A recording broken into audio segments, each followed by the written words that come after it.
Jadi yang pertama kita harus tahu ning urip ki ana sing mesti ora iso dibantah. Ana sing mungkin, isih mungkin isih iso dibantah. Gitu ya. Nah, ojo bantah sing wis mesti rasa dibantah. Kudu diterima. Misalnya jenengan dadi jenengan iki rasa dibantah. Suket dadi suket rasa dibantah. Rasa pitik cemburu karo manuk rasa. Sebab kuwi manuk ki ya cemburu karo pitik jane, ora mung pitik cemburu karo manuk. Gitu kan. Nek manuk iku kudu terbang dari benua ke benua untuk cari makan, pitik is gari notol-notol. Kiwa tengene oke panganan. Jadi sengsara ora sengsara kuwi sawang sinawang nek jare wong Jawa. Dan itu tidak ada filosofi seperti itu selain di Jawa.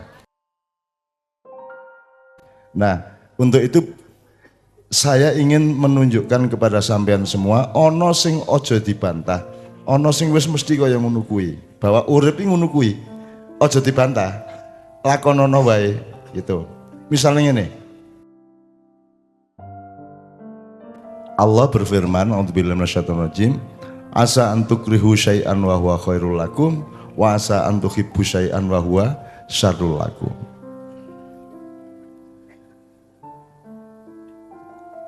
Apa ngene? Apa sing ora kok senengi, sing marake kowe mangkel, sing marake kowe ngersula sak piturute, iso uga kuwi janjane sing apik nggo kowe saiki iki. Itu satu. Nomor dua, apa sing kok gadang-gadang sing kok senengi, sing kowe nyubya-nyubya kuwi malah sing kuwi sing elek nggo kowe. Nah, piye carane entokke ndi apik ndi elek? Kuwi ora ana kepastian kaya driji ora ana. Ya urip iki terus-menerus kudu golek ngono kuwi, itu namanya getaran. Urip iki lak getaran, semua itu getaran. Jadi sel sampean yang kecil-kecil itu semua berputar. Sama dengan bumi berputar di matahari, bulan. Jadi sampai yang kecil-kecilnya itu berputar. Jadi urip kuwi jan muter ngono kuwi. Bergetar ngene iki. Getar karo muter ngene iki. Urip iki ngono kuwi. Dadi pikiran ora entuk leren. Pancen kudu mikir terus, pancen kudu golek terus, kudu ndonga terus. Ora ana njur leren-ren, ora ana njur wis mesti apik, ora ana, mesti elek, ora ana. Elek iso uga kuwi jebul apik, apik kuwi iso uga jebul elek. Dan itu berlakunya dinamis. Nek dinamis iki bahasa Jawane piye? Ora mesti lah, pokoknya terus menerus. Itu ya. Ya, jadi soal misalnya ini acara ini udan ya, kita sering mengalami di mana-mana itu udan beberapa menit dan selalu tak pakai untuk pelajaran. Si aku takon iki udan iki apik apa elek? Dan semua jamaah menjawab apik. Kowe bersyukur apa ngersula ana udan? Mereka semua bilang bersyukur ya. Neng begitu mereka bersyukur udane leren toh? Udane leren. Engko nek takon mudhun meneh mudhun udane. Ya itu terjadi sekian kali. Neng kowe aja ngarani aku iso ngedhokke udan, iso ngleren udan, kowe salah. Sama dengan tadi Pak, apa Pak Wakil Bupati ngalap berkah, apa Pak Kiai ini ora iso salah, ya. Itu ora ana ketentuane. Sing anane mung Gusti Allah sing nentokke. Dadi ngene Pak. Apa dongamu kabul apa ora? Kuwi ora mergo kiyaine, ora mergo jamaahe. Sing kuwi mesti tetep Gusti Allah sing nentokke. Siji ya. Nomor loro, sing dikabulke sing dikabulke Gusti Allah dungane Pak Yai apa sing ngamini kuwi kene ora ngerti. Dadi ki rasa mbagusi, kiyaine rasa mbagusi, jamaahe rakyate rasa minder. Saiki upamane jenengan amin wong 1000, sing dikabulke siji tok berarti kabeh melu. Nah, sapa siji kuwi di antara wong 1000 kuwi? Sing dikabulke, sing dirungokke Gusti Allah sing endi? Ana sing iso nentokke. Kiyaine ra entuk GR kuwi mergo tak dongake. Aku rene kae njur mbakone oke. Njur kowe ra matur nuwun, ora ngundang aku njur saiki jeblok. Ora ana ngono kuwi. Ora ana ngono kuwi. Jadi saya bukan faktor, ulama bukan faktor. Yang faktor hanya dua, Allah sama Kanjeng Nabi. Nek jenengan cedak karo loro iki, luwih cedhak karo kabul, mung ngono tok. Mung ngono ki tok. Pimpinan ora. Saiki ngene Pak Bupati. Ketika di kabupaten ada mujahadah, ada istighosah, njur amin amin amin. Sing dikabulke Gusti Allah sapa bupatine apa wakil bupatine apa kiyaine sing donga, apa jamaah sing amin, apa satpam sing ngadeg. Banser sing ngadeg, tentara polisi sing ngadeg, sing ora iso melu mujahadah mergo tugas. Gek-gek dhek sing dikabulke. Malaikat usul, nika Gusti Allah mesake nika polisi mengadeg. Ora iso melu wiritan. Loh. Bisa enggak bahwa yang dikabulkan itu malah dia? Bisa. Jadi Bapak sekalian, hidup itu begitu luasnya dan supaya gampang, wis to kowe karo Gusti Allah karo Kanjeng Nabi aja petal. Wis ngono tok. Wis engko kowe ngerti dhewe endinge engko. Wis to, aja kuwatir. Dan nek kowe kuwatir Gusti Allah ya, lah kowe kuwatir kok. Ayo mau kuwatir kono kan gitu. La khaufun alaihim walahum yahzanun. Ora ana wedi, ora ana sedih nek kowe wis gandolan Gusti Allah karo Kanjeng Nabi, ngoten lho ceritane. Wedi ana ning ora diterus-teruske, ora didawak-dawakke. Sedih ana ning ora disambel-sambeli. Lah kaya borok wis lara disambeli tambah lara. Kaya cah wedok patah hati. Seneng to patah hati ora leren-leren to, le menderita, le ngalu-alu. Gitu ya. Jadi sekali lagi niku mesti loh niku bahwa ketidakpastian manusia itu pasti. Tapi kepastian Allah itu pasti, gitu ya. Nek awake dhewe iki ra iso. Mbok aku kuwi ora jaminan. Sopo wis ora jaminan. Selain Rasulullah tidak jaminan. Abu Bakar ora jaminan, Umar ora jaminan, sopo wae. Mustasar NU ora jaminan, Ma'ruf Amin Gus Dur ora jaminan, sapa wae ora jaminan. Sing jaminan ning Allah Kanjeng Nabi. Wis. Iki dicekel tenan. Saestu. Dan aku ora patheken yoan, kowe rasa enggak gumantung aku. Aku diarani orang berkahi, ya pancen orang berkahi, dan apa aku berkahi? Sing berkahi Gusti Allah. Nek ana wong kok ngerasa berkahi kuwi gek kowe iki besane Gusti Allah apa piye? Itu ya Bu ya. Ini dipastikan dulu. Kalau sudah memastikan ini baru memasuki pertanyaan tadi itu, jawabannya bisa ditoto, bisa patrap, bisa ada koordinat yang tepat, gravitasinya tepat, cara berpikirnya tepat, pijakannya tepat. Sembarangan kudu madeke cetok. Kue geser sidik hasilnya beda, gimana? Ibu-ibu lah pengalaman nek ngeliwet toh. Carane ngeliwet nek wong modern kan airnya 1,5 kali berasnya. Nek wong lawas orang nganggo 1,5 kali dingin iki. Dan saya sampai hari ini saya ngene iki. Aku iki ngeliwet bendina rumah sama aku ora duwe pembantu karo Mbak Fiai ora duwe pembantu. Sok dhek ngliwet, sok aku ngliwet. Gitu loh. Dan aku sing nganggo ngene iki. Aku sing luwih percaya karo drijiku timbangane karo hitungan. Saya di Amerika keliling dan saya tidak punya peta dan tidak mau melihat peta. Tekan ngendi wae aku menganggo atiku karo istiqomah Gusti Allahku. Jadi kula niku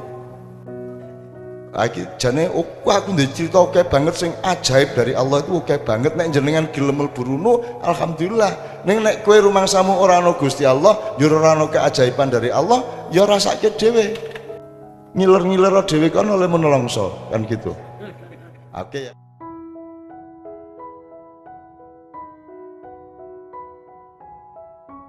Saya punya semacam ini satu dimensi gini. Ada manusia ruang, ada manusia perabot. Ingat-ingat dulu belum analisis ya.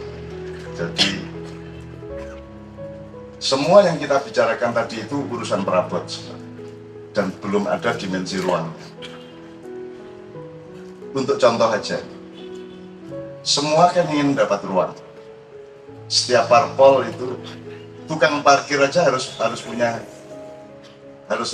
ruang di mana dia berdaulat. Kalau di Pasar Beringharjo jangan berani-berani karena itu wilayahnya Tais, Kiai Kanjeng. Kalau ada barang hilang di sekitar Beringharjo, kantor pos dan di daerah shopping center, lapor ke Kiai Kanjeng dalam waktu 1 jam akan ketemu. Karena itu adalah ruangnya Pak Is almarhum. Semua orang di dunia butuh ruang dan menjadi filosofi dasar bahwa makhluk hidup itu butuh ruang dan waktu. Hanya sampai di situ filosofi modern. Dia belum berkembang. Terus ruangnya siapa? Terus waktunya siapa? Nah, saya berpikir seluruh yang kita bicarakan tadi itu kan mengenai kedaulatan untuk menjadi perabot di suatu tempat. Bahwa Anda diakui, bahwa Anda punya eksistensi, bahwa Anda punya akses, aset, dan lain sebagainya. Termasuk hak asasi manusia adalah perjuangan yang sangat memalukan untuk mencari ruang. Dan itu sangat perabot. Nah, bedanya apa? Perabot itu dia sangat material, tapi kalau ruang itu dia mendekati rohani. Dan harap Anda tahu kalau Anda nanti bicara mengenai tuan rumah di negeri sendiri, di tuan rumah dirimu sendiri, sohibu baiti ya, itu harap tahu bahwa rumus materi dan rohani itu terbalik, bukan hanya berbeda tapi terbalik. Kalau uang Anda kasih berkurang, Anda dikasih bertambah. Kalau gelas ini dikasih minuman, materi, dia akan penuh gelasnya. Kalau Anda tambah lagi akan amber. Tapi kalau rohani, dia tidak pernah penuh. Anda isi seberapapun, dan dia tidak pernah berkurang. Anda kurangi seberapapun.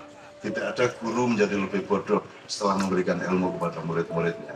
Oleh karena itu di Ma'iyah ini sangat rohania, sehingga kita tidak pernah penuh. Sampai jam 3 pun kita merasa masih belum penuh, kan begitu? Karena Anda sangat berada di dalam mekanisme rohania. Ini sekedar resume dasar dulu ya. Nanti kalau ada waktu kita coba cari contoh-contohnya. Saya sering menjawab pertanyaan jamaah mengenai penyakit. Penyakit itu kamu harus tahu benihnya, potensinya.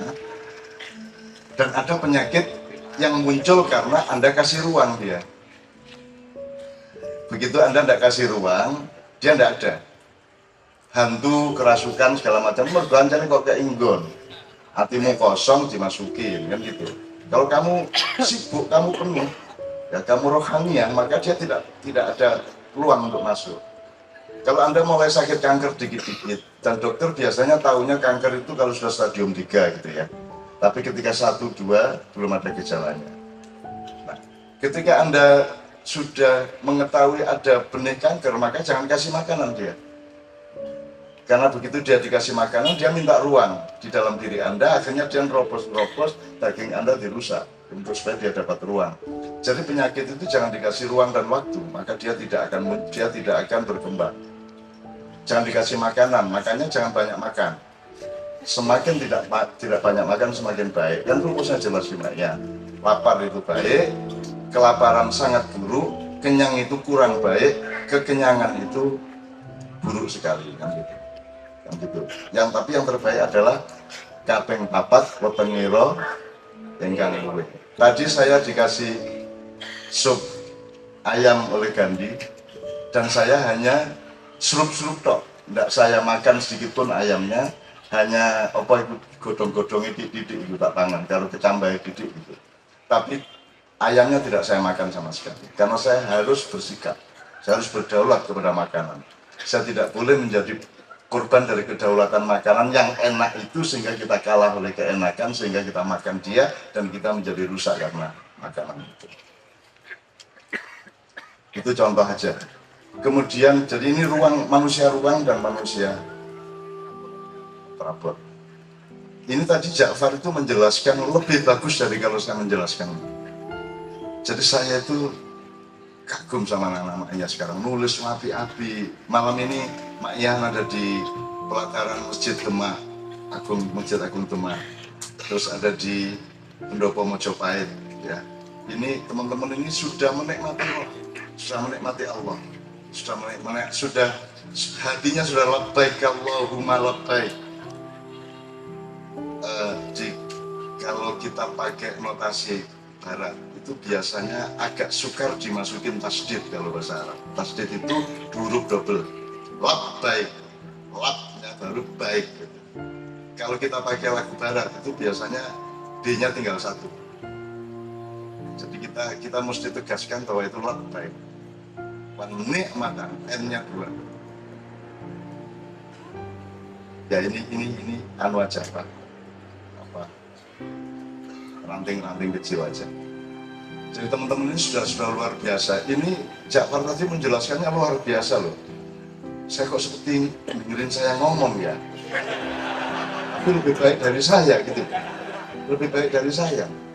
Just lebih akademis, lebih ilmiah, lebih runtut, lebih kronologis. Sementara saya kan, makanya saya tidak pernah berani mencari ruang dan menuntut ruang untuk saya. Karena saya merasa tidak sah untuk mendapatkan ruang dalam kehidupannya. Maka saya memilih jadi ruang. Saya memilih menjadi ruang. Nah, manusia ruang ini tidak ada konsepnya dalam pendidikan apapun, tidak ada konsepnya dalam wacana agama maupun apapun. Tidak ada manusia ruang. Maksud saya gini, kalau engkau mengenal pohon itu, maka pohon itu misalnya apa namanya, wis pokoknya warnanya tok sama gerumbulannya tok. Begitu dia masuk ke dalam memori Anda, maka dia menjadi bagian diri Anda. Betul, dia menjadi bagian dari Anda. Begitu engkau mengenal sesuatu, dia menjadi bagian dari dirimu. Begitu engkau mengenal Allah, Allah menjadi bagian dari dirimu. Kamu sudah tidak bisa cabut lagi. Kamu nggak bisa mencabut memori itu, ya, kecuali oleh Allah dibikin lupa. Nah teman-teman sekalian, sebenarnya lebih penting mana? Materi apa rohani? Nah ini salah satu produk pertanyaannya. Contohnya begini, Bung Karno ada nggak dalam hatimu dan pikiranmu? Rasulullah ada, Hitler pun ada, dan yang Setia Novanto pun sudah menjadi bagian dari dirimu. Betul enggak? Teman-teman sekalian, yang lebih abadi itu yang di dalam dirimu apa yang di luar dirimu. Misalnya sekarang Sabrang ini di samping saya. Suatu hari dia mati, saya juga ada di dalam diri Sabrang. Suatu hari saya mati, sehingga berakhir diri saya yang di luar. Tetapi di dalam diri Sabrang aku tidak pernah mati. Di dalam diri kita Rasulullah tidak pernah mati. Di dalam diri kita Janda Zainab juga sudah terlanjur bisa mati. Zainabnya nggak terlalu menarik, jandanya itu. Sampai ada yang pakai nama Abu Janda, ya toh? Sampai menariknya janda itu. Oh mana nih, Jawa rondo kemul, rondo telus. Rondo apa? Rondo royal, coba. Itu kreativitas budaya luar biasa. Kok rondo royal maksudnya giliran rondo tengganya. Ono menara wis ono rondo royal iki wong panganan kok rondo royal. Rondo pemenang teles sih malah. Ya mana gak teles gak iso mlebu ngawur. Wis ada ini indahnya dunia di situ asal Anda jangan jadikan dia Tuhanmu. Jangan jadikan dia, jadi Anda harus punya skala prioritas mana yang abadi, sejati itu nomor satu. Kalau yang agak abadi, agak sejati, berikutnya. Ada yang sama sekali tidak abadi, sama sekali tidak sejati, itu materialisme misalnya. Maka materialisme tidak bisa jadi andalan. Berapa duit pun Anda punya tidak bisa menjadi andalan hidup Anda. Dan itu tidak ada hubungannya sama kebahagiaan. Karena kebahagiaan atau penderitaan itu masalah metode berpikirmu. Sekarang orang sekarang ini tidak pernah meningkat kekayaannya. Ya, meskipun duitnya makin banyak, tapi kekayaannya tidak pernah meningkat. Kalau orang punya 1 juta, dia tidak bisa menikmati 1 juta karena di pikirannya sudah ada 5 juta. Karena Anda sudah di sini sudah ada konsep 5 juta, 10 juta, 100 juta, nanti punya 1 miliar. Oh, ini 1 miliar, om dia di sininya itu merasa bisa cari 10 miliar gitu kan. Nah, saya tidak pernah mau beranjak dari Rp10.000 sampai hari ini. Jadi saya ngelihat uang 10.000 ngaceng kan. 10.000. Dan itu saya pertahankan sampai hari ini. Karena dulu ketika saya sangat miskin, ya, tapi saya sudah punya anak asuh di kamar saya, di kamar kos saya, 3 orang dari Menturo, dari Jombang. Itu kalau sudah jam 5 sore tidak punya duit, itu berarti nanti sudah nggak bisa ngasih makan malam. Ntar kalau puasa, kalau jam 2 malam saya nggak punya duit, berarti nggak bisa ngasih sahur. Itu harus ada kepastian bahwa sopo kate kok silih duit jam 2 bengi itu sopo, harus gak mungkin. Nah, saya kadang-kadang kalau ketemu siang-siang sama Bang Hadi Siregar yang bikin Cintamu di Kampus, itu senior saya, itu dia itu pemurah. Jadi saya disangoni 10.000. Jadi 10.000 itu magis bagi saya. Ini aku mulai ini. Tak cekel anggut, jadi cilur ini 10.000. Tonggoku, wih. Coba. Dan itu saya tidak mau kehilangan kenikmatan itu sampai kapanpun. Maka saya jangankan 100.000, 10.000 aja saya menikmatkan luar biasa. Di sini saya tidak ada 100.000. Saya tidak mau disiksa. Gimana kamu pendapatanmu naik tapi budayamu juga naik? Goblok kamu. Mestinya kamu tetap miskin hatinya. Karena manusia itu pada dasarnya al-fakir. Wahai manusia, engkau lapar kecuali aku beri makan. Engkau telanjang kecuali aku beri pakaian. Jadi pada hakikatnya manusia itu al-fakir. Makanya orang-orang Islam itu, orang-orang alim biasanya menyebut ini, kalau menurut saya kan minal fakir, ya, dari aku yang fakir, nama Sabrang. Anjani fakir temen itu. Nah, saya tidak mau beranjak dari situ. Bagaimana Anda? Anda kemarin dapat 3 juta gajimu. Terus meningkat jadi 5 juta, tapi konsumsimu meningkat juga, hatimu juga naik juga. Dan terus gunanya apa 5 juta? Kalau rasanya sama dengan 3 juta. Kalau kamu bertahan pada rasa 3 juta, 5 juta menjadi kekayaan. Kan orang sekarang tidak ada yang kaya, makanya rakusnya luar biasa karena dia tidak pernah kaya. Sementara saya kaya terus.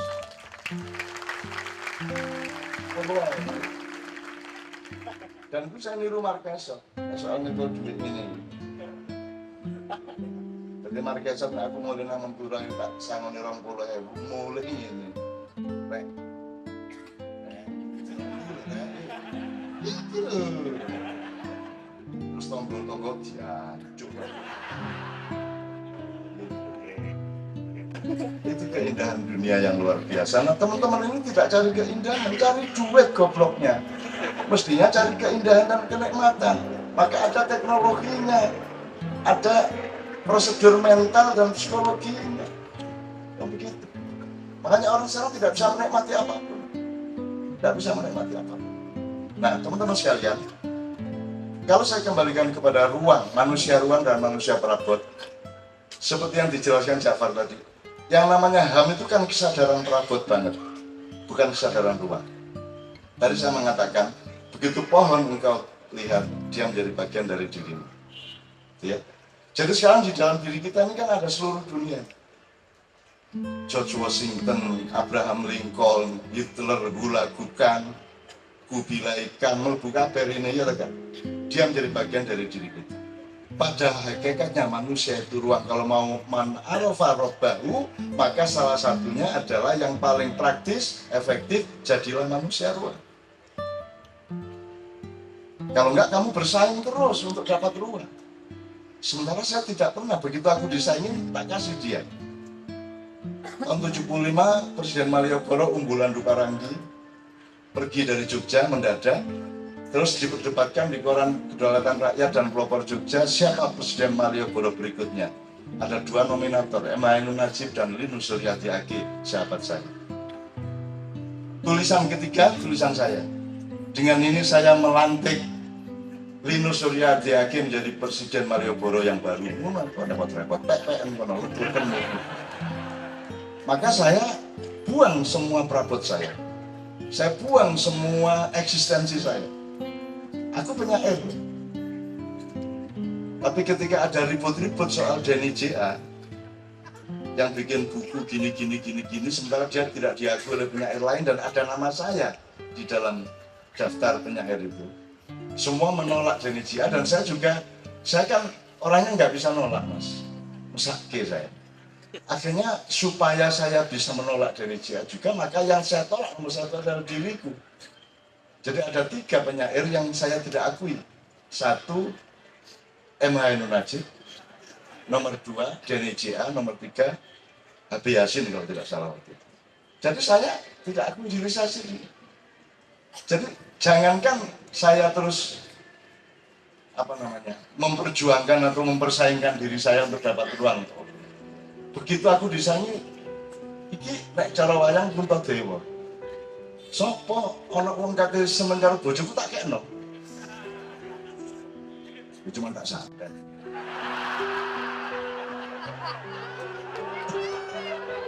Itu pasal kedua ya.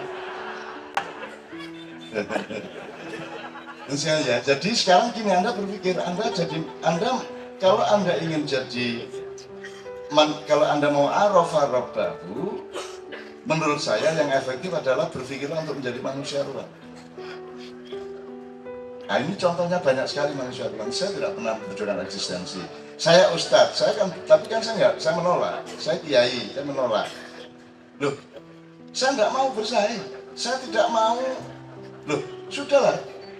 Wong juga kamu tidak akan mampu menampung saya kok.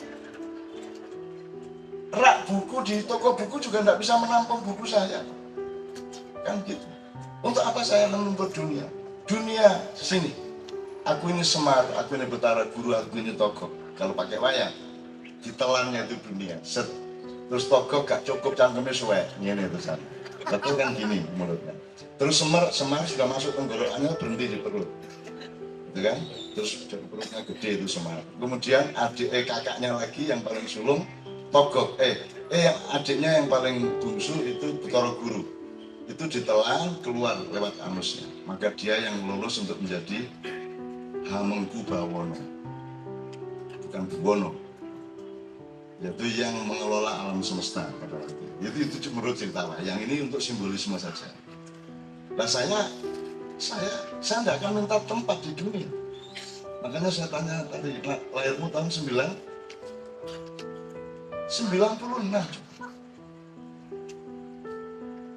Sekarang aku sudah menjadi bagian dari dirimu, tapi kan aku yang kau maksudkan aku hari ini, aku di Ma'iyah. Tapi kan kamu nggak tahu aku yang dulu, aku yang tidak makan nasi 2 tahun, aku yang makan bukit 2 tahun, aku yang tidak pernah tidur di kamar, aku yang selalu tidur di kuburan, aku yang selalu tidur di atas pohon, aku yang menyelusuri semua tempat-tempat hantu ketika SD kelas 5. Tak pendeliki ono hantu kaki 3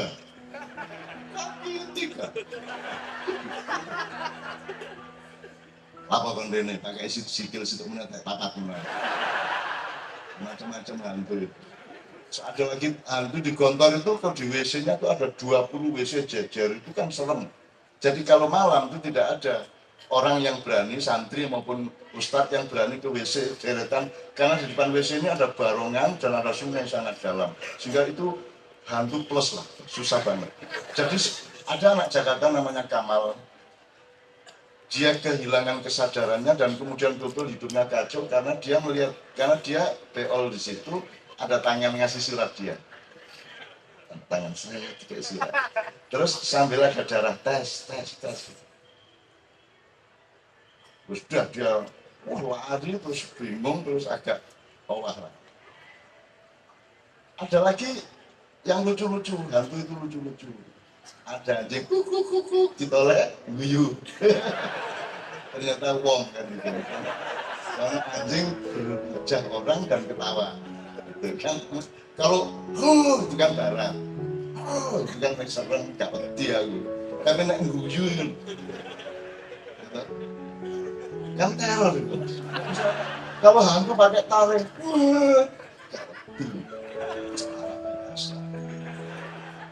tapi nek gludung beringis, ono endas 200 jejer.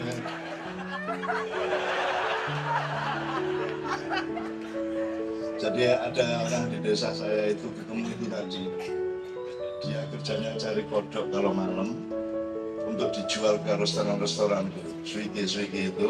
Nah, dia malam dia bawa lampu kecil itu ke sawah-sawah, ke kuburan-kuburan, terus ada asu tadi, huk ditoleng guyu.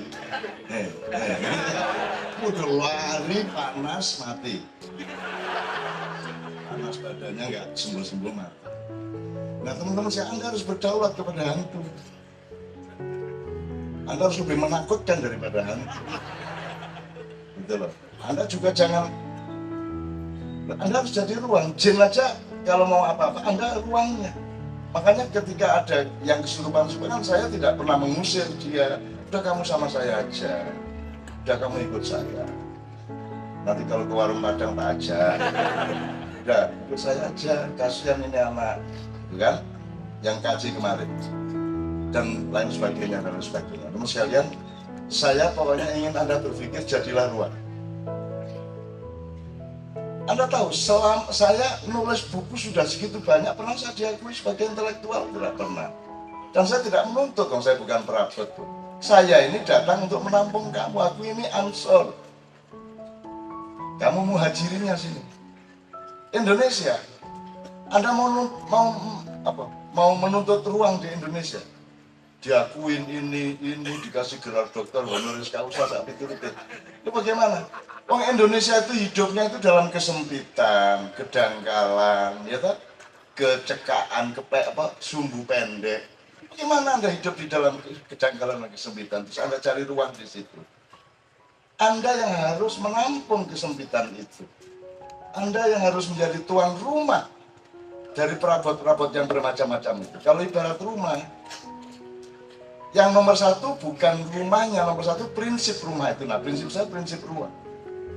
Teman sekalian, saya pakai prinsip ruang. Sampai kalau tasawufnya gini, Bung Harito. Aku pernah mengatakan mungkin di KJ, SBY itu dulu adalah seseorang yang di dalam dirinya penuh dirinya. Aku tahu ngomong itu. Jadi di dalam diri Pak SBY itu adanya SBY tok. Lihat-lihatnya gak ono. Lihat-lihatnya faktor-faktor ilustratif dan faktor-faktor tersier, sekunder lah gitu ya. Sementara nyong sewu, prinsip saya adalah sampai aku sendiri tidak ada di dalam diriku. Karena dipenuhi oleh semua anak-anakku, dipenuhi oleh Allah, dipenuhi oleh Rasulullah, dipenuhi oleh segala macam keindahan, sampai aku sendiri tidak ada. Dan aku tidak ingin aku ada di dalam diriku. Karena aku hidup ini tidak untuk diriku, maka diriku sendiri aku bikin di luar rumahku. Artinya